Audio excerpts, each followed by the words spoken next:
नमस्कार, प्रणाम, सत श्री अकाल दोस्तों। मेरा नाम निशांत कुमार है और आप देख रहे हैं एनकेपी प्रतियोगिता 2.0।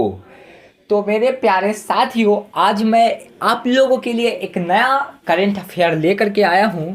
तो आज क्या है, आज बिहार के प्रमुख संग्रहालय का हम लोग विश्लेषण प्रशिक्षण लेंगे। तो बिहार म्यूज़ियम दिवस के अवसर पर बिहार के संबंधित प्रमुख म्यूज़ियम का लिस्ट है, तो उस लिस्ट को भी हम लोग जान लेते हैं। क्योंकि आज क्या है, आज है हम लोगों का बिहार म्यूज़ियम दिवस। समझे, बिहार म्यूज़ियम दिवस आज है। तो आज के दिन हम लोग नया जीके प्रश्न, नया करंट अफेयर लेकर के आप लोगों के लिए लाया हूँ। तो चलिए पहले बात करते हैं पटना संग्रहालय के बारे में। पटना संग्रहालय पटना यह बिहार की बहुत बड़ी संग्रहालय है, क्योंकि बिहार की राजधानी पटना में है। क्योंकि इसमें अधिक चीज़ें भी होंगे। तो इसका स्थापना हुआ था आपका 1917 ईस्वी को। यह बन के तैयार हुआ था, स्थापना हुआ था इसका। बिहार का सबसे बड़ा संग्रहालय है। मुख्य आकर्षण इसका क्या है, तो दीदारगंज से प्राप्त मौर्यकालीन लक्ष्मी की मूर्ति, मौर्यकालीन इससे पालन काल तक के प्राचीन अवशेष, जीवन श्रम वृक्ष, लगभग दो वर्ष पुराना मुगल चित्रकला व पटना कलम के सुंदर नमूने, सुंदर का सप्रिय सिक्के, मुक्त भारत के अभिलेख चित्र, सामान्य उपयोग की वस्तुओं के साथ धोबियाँ, स्मृति और प्राकृतिक संपदा के नमूने, ये जो पटना संग्रहालय है ये सब यहाँ रखे गए हैं। तो पटना संग्रहालय में और भी बहुत चीज़ रखे गए हैं, क्योंकि मैं संक्षेप के माध्यम से आप लोगों के साथ में व्यक्त कर रहा हूँ। तो चलिए आगे बढ़ते हैं। तो पुरातात्विक संग्रहालय नालंदा। तो चलिए नालंदा के बारे में बात करते हैं। तो इस संग्रहालय की स्थापना जो हुई थी 1917 ईस्वी में हुआ था।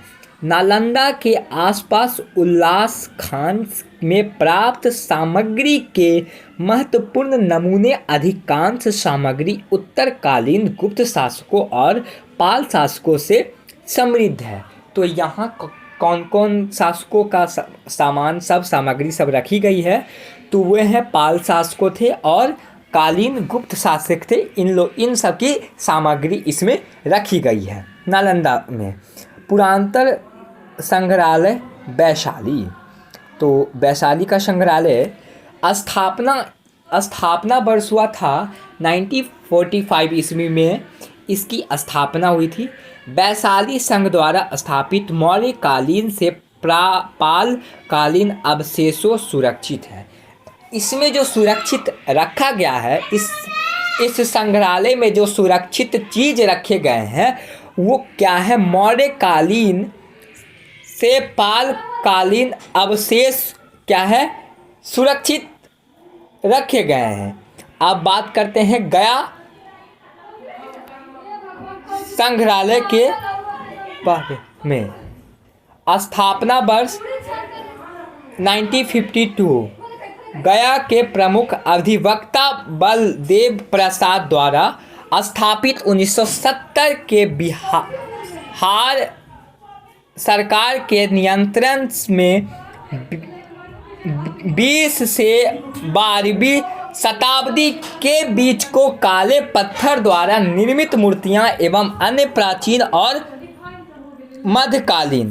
तो जालान संग्रहालय पटना सिटी। स्थापना वर्ष 1954 ईस्वी में इसकी जल संग्रहालय पटना सिटी की हुई थी। तो दीवान बहादुर राजकृष्ण जालान द्वारा स्थापित लगभग 100,000 कला आकृति और ऐतिहासिक अवशेष सुरक्षित रखे गए थे। पुरातत्विक संग्रहालय बोध गया। स्थापना इसका क्या होगा? स्थापना वर्ष है 1956 में। बोध गया से प्राप्त मूर्तियां, ऐतिहासिक अवशेष और अन्य पूरा आंतरिक सामग्री सुरक्षित।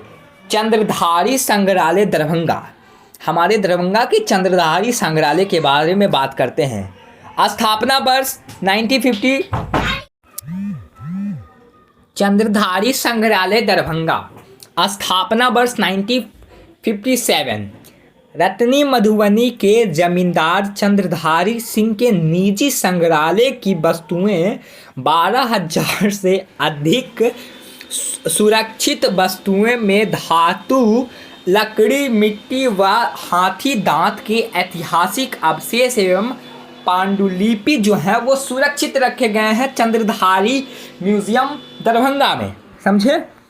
राजेंद्र स्मारक संग्रहालय पटना, तो इसकी स्थापना कब हुई थी? 1963 ईस्वी में इसकी स्थापना हुई थी। तो भारत के प्रथम राष्ट्रपति श्री माननीय राजेंद्र प्रसाद के जीवन से संबंधित महत्वपूर्ण वस्तुएं का संग्रहालय इसमें है। क्या है? महत्वपूर्ण वस्तुएं का संग्रहालय इसमें है।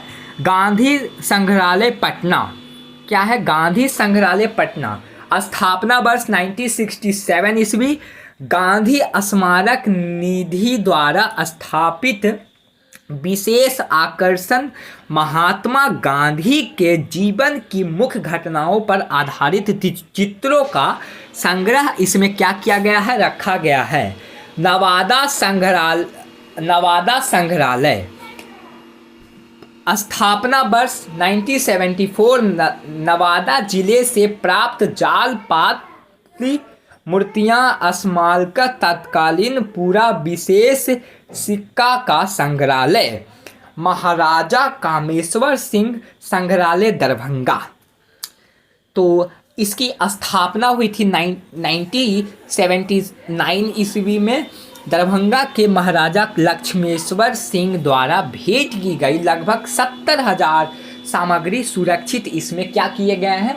रखे गए हैं। श्री कृष्ण विज्ञान केंद्र संग्रहालय, स्थापना इसकी क्या हुई थी?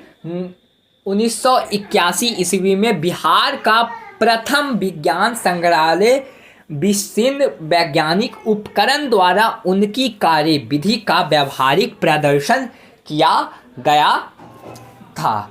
तो इसी के साथ बिहार के जितने भी संग्रहालय हैं उनके बारे में मैंने आप लोगों को बातें बताई। तो अगर आपको यह वीडियो पसंद आया हो तो लाइक करें, सब्सक्राइब करें एंड कमेंट करें। तब तक के लिए बाय बाय, टाटा। मिलते हैं अगली वीडियो में। आप लोग इस वीडियो को देख करके कुछ नया जानने की प्रयास करें। धन्यवाद दोस्तों। तो मेरा नाम निशांत कुमार है और हम आपसे अब विदा लेना चाहते हैं।